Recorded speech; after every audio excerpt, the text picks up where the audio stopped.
Aquí estamos haciendo nuestros arreglos productivos y productores de nuestra dominguera de este 12 de junio, perdón, estoy pensando en el 10 de junio porque justo celebramos un aniversario más de aquella terrible matanza de hace 51 años de estudiantes, que es la continuidad de la represión estudiantil y de la represión social de la época de Luis Echeverría Álvarez.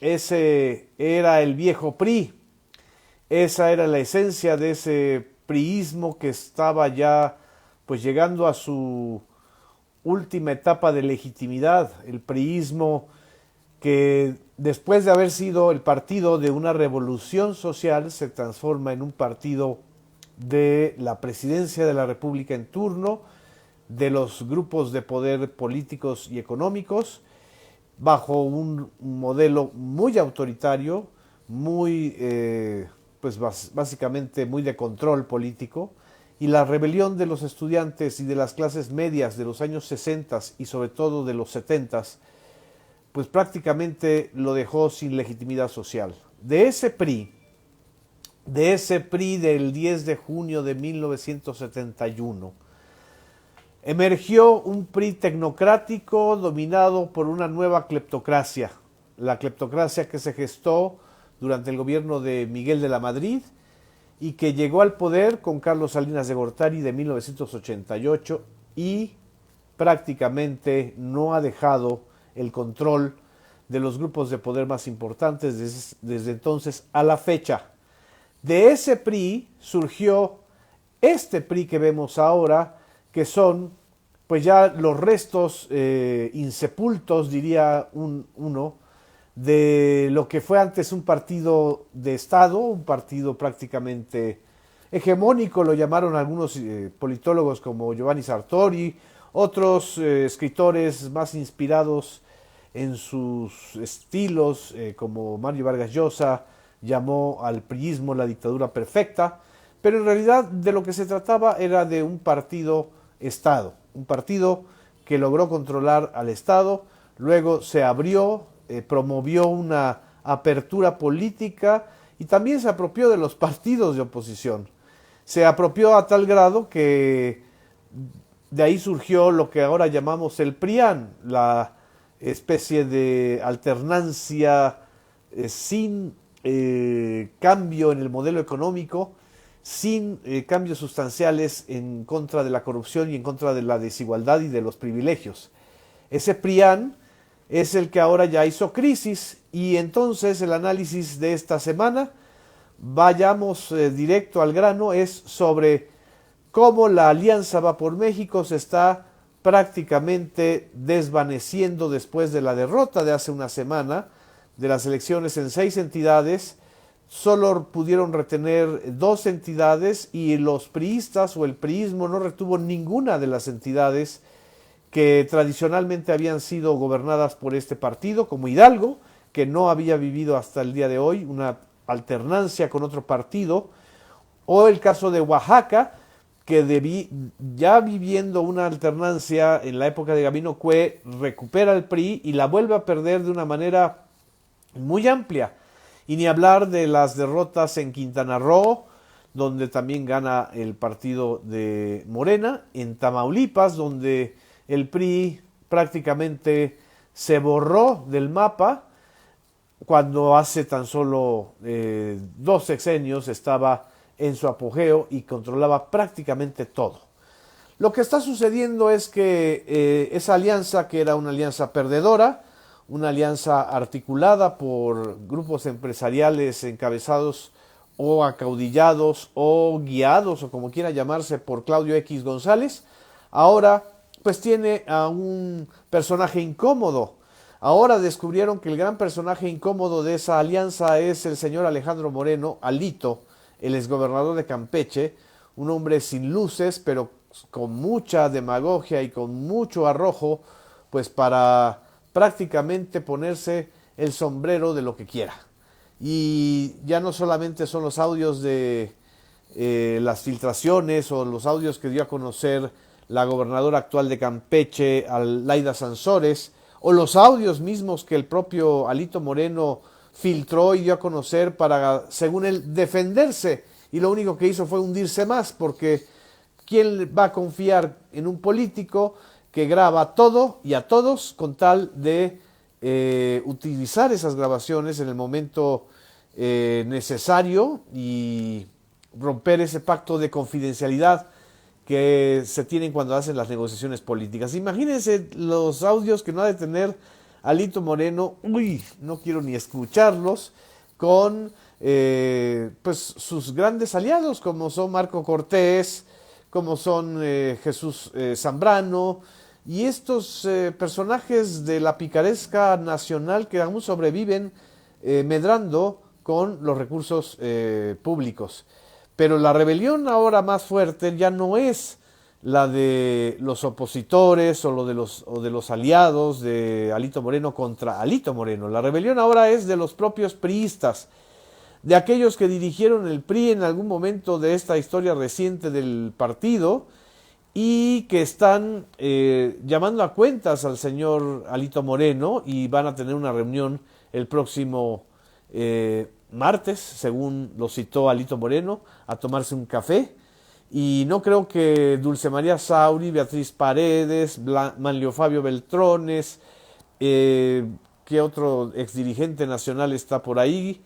Si no me equivoco, también Pedro Joaquín Codwell, no sé si Humberto Moreira, creo que no, pero bueno, estos personajes que alguna vez tuvieron mucho poder en este país y que tienen además sobre todo experiencia y manejo político, no se van a sentar a tomar un café con Alito Moreno, es prácticamente el epitafio. Está también Claudia Ruiz Massieu, la sobrina de el señor de los anillos, este señor de los anillos de la alternancia del PRIAN, que es Carlos Salinas de Gortari. Bueno, esto es lo que sucedió esta semana y es lo que va a poder suceder la semana próxima. Como empezamos así de golpe y trancazo en el análisis, no me dio tiempo de saludar, pero bueno, aquí vamos a saludar a algunas y algunos amigos y amigas que están conectados en este Facebook Live, en esta dominguera. Dice Rodolfo Urbín, el acto de Morena solo demostró el empoderamiento de una clase política priista y sobre todo tabasqueña dentro de Morena. No sé a qué se está refiriendo. Me imagino que al evento de hoy de Morena en el Estado de México. Dice que Sacha está está acicalando. ¿Ustedes la ven? Ahí está. La tachita se está acicalando mientras nosotros estamos en nuestro análisis dominguero. Ellas viven en paz siempre, es una gran ventaja. Vandalito, dice Elmar Ramírez Casas. Aquí tengo otros saludos y comentarios. Linda Tello dice Mauricio Rico Martínez, Eduardo Rentería, Eduardo Oronía, Omar Garfias. Me está dando una serie de nombres que no sé a dónde vayan a coincidir o a llegar. Pero bueno, les mando un saludo también a mi hermano Gabriel, que está aquí. Hortensio Barbosa dice, el PRI controla todos los partidos y medios de comunicación por medio del reparto de dinero, así como a sindicatos. Cooptó, me imagino. Pero está describiendo justamente a ese PRI que podía dominar en un país que pues dependía de la hegemonía de este partido que controlaba congresos estatales, municipios, estados, Congreso Federal, Presidencia de la República, medios de comunicación impresos, electrónicos, también buena parte de las universidades públicas de este país eran priistas, sindicatos importantísimos a nivel nacional como el Sindicato Nacional de Trabajadores de la Educación, el más grande del país, eran priistas, en fin, toda esa constelación que conocimos, pero que ya se derrumbó. El tema es que se les está derrumbando, se está acabando realmente la era priista, no la cultura priista. Eso creo que también hay que subrayarlo. Por desgracia, 70, 90 años de priismo y de PRIAN crearon una cultura patrimonialista que pretende ver el poder como propiedad de un grupo o de un personaje, y que ven a la política como un mecanismo para enriquecerse o para vivir de los demás y no para los demás. La revolución cultural a la que ha aludido muchas veces López Obrador es una revolución en la sociedad, no en la clase política, por desgracia. En la sociedad, los mexicanos nos agotamos mucho antes que la clase política de los métodos y de la cultura priista. Lo peor es que los panistas reprodujeron y llevaron a unos extremos terribles los ejemplos del PRI al frente de la gestión pública, de la cosa pública, como diríamos, de la res pública, de la república.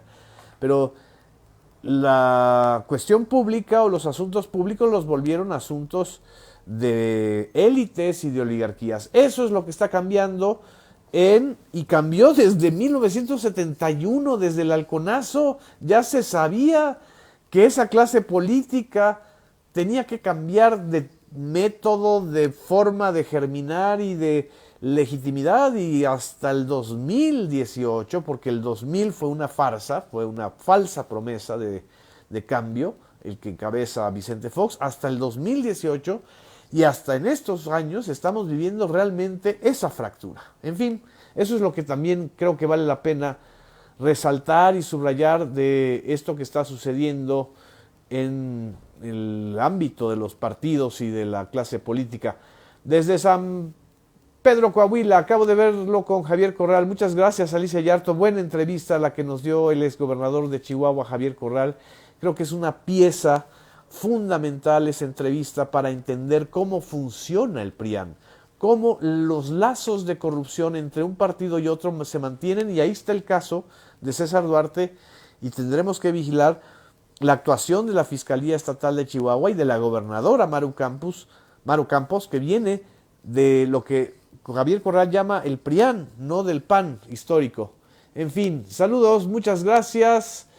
Desde Oakland nos está escribiendo Daniel Camacho, muchas gracias. Sergio Antonio López Acosta desde Orizaba, Veracruz.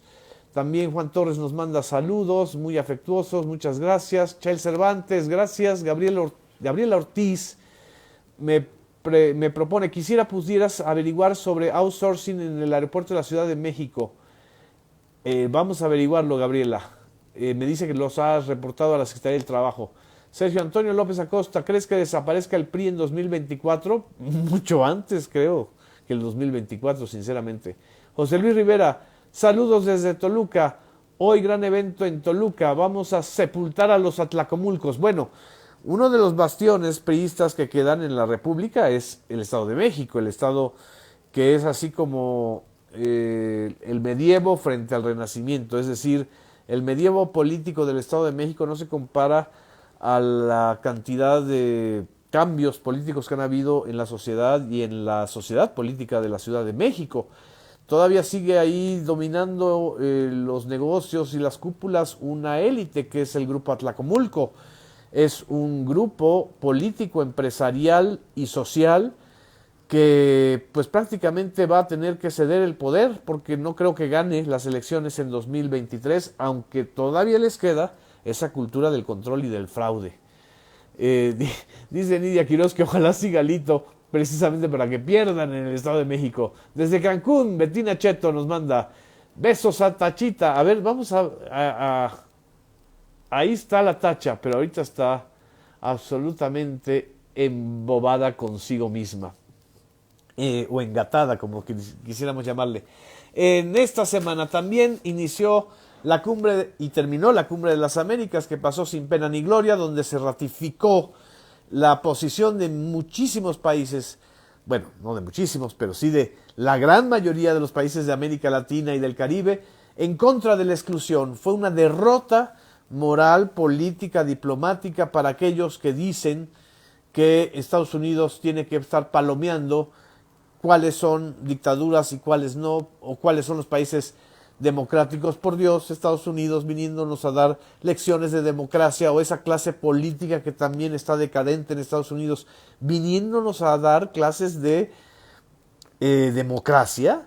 Bob Menéndez, Ted Cruz, Marco Rubio, el gobernador de Texas, Greg Abbott. Los menciono porque todos ellos, estos que dicen que son democráticos, durante esta semana se vieron ridículos defendiendo a las armas, a la Asociación Nacional del Rifle, la venta indiscriminada de las armas, cuando tan solo en 2020 han habido 257 tiroteos masivos en Estados Unidos, y siguen insistiendo estos personajes corrompidos por la Asociación Nacional del Rifle y por la industria armamentista, que Estados Unidos tiene que seguir permitiendo la libre compra de armas, que los ciudadanos se armen. Es más, que después de lo que pasó en Uvalde, Texas, lo que necesitan las escuelas son armas. Esta anomalía enfermiza y tóxica en Estados Unidos no es una democracia.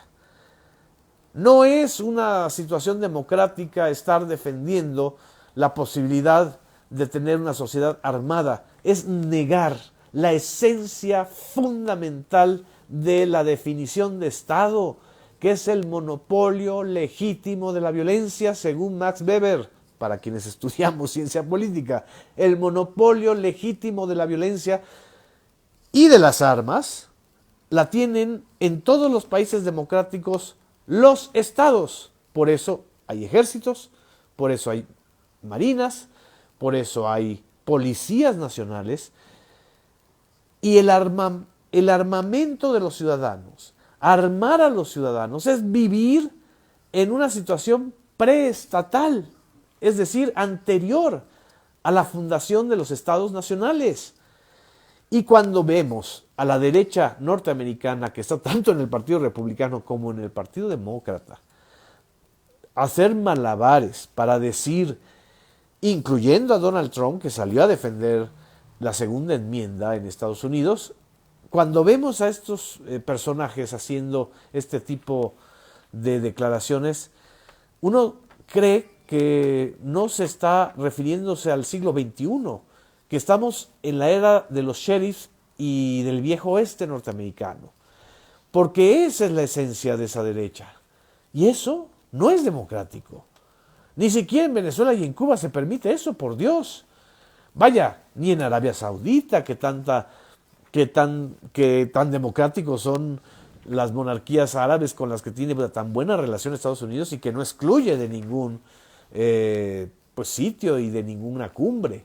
Es una absoluta hipocresía la de Estados Unidos, sobre todo de esos legisladores que palomean y que dicen quiénes son más democráticos que otros, porque ahora están comprándole petróleo a Venezuela en medio de la guerra de Rusia contra Ucrania, o de la invasión rusa a Ucrania. Están comprándole petróleo a Venezuela. Entonces, ¿para qué vienen con estas jaladas de que los bloqueos económicos, los embargos comerciales son para democratizar a los estados?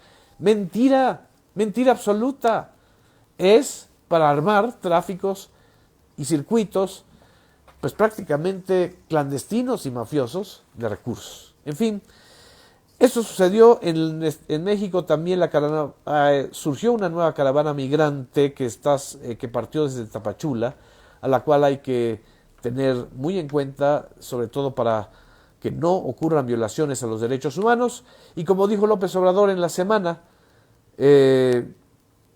inician las campañas en Estados Unidos, inician las caravanas migrantes en México. ¿Qué quiere decir esto? Que hay grupos políticos en Estados Unidos de la derecha a los cuales les conviene que exista un conflicto policíaco territorial contra los migrantes, porque eso justifica ese discurso xenófobo, antimigratorio, racista, como también es racista también el discurso de las armas, y no ayuda a avanzar en el proyecto y en el programa de respaldo y apoyo económico en las naciones centroamericanas. Es un tema de impacto global. Esta en la sociedad de riesgo, como dijo Ulrich Beck, un sociólogo alemán. Hoy estoy muy alemán y muy citando clásicos. Ulrich Beck, en su libro de la sociedad del riesgo global, Subraya que el tema migratorio es un problema de todas las naciones, no de solo las naciones que expulsan a sus ciudadanos. Esto es justamente lo que está por verse. Y bueno, ya nada más para terminar, quiero recordar que esta semana también, este sábado, estuvo en la Ciudad de México el cantautor o el compositor o el trovador Silvio Rodríguez.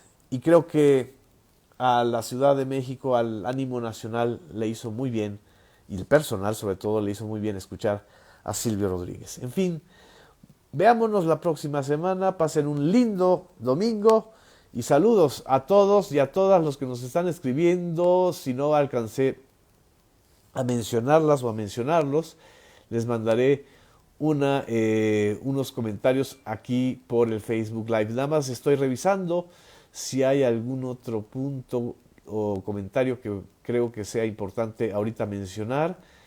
Hay muchas reflexiones sobre el priismo y sobre los grupos que todavía quedan, en fin, enquistados.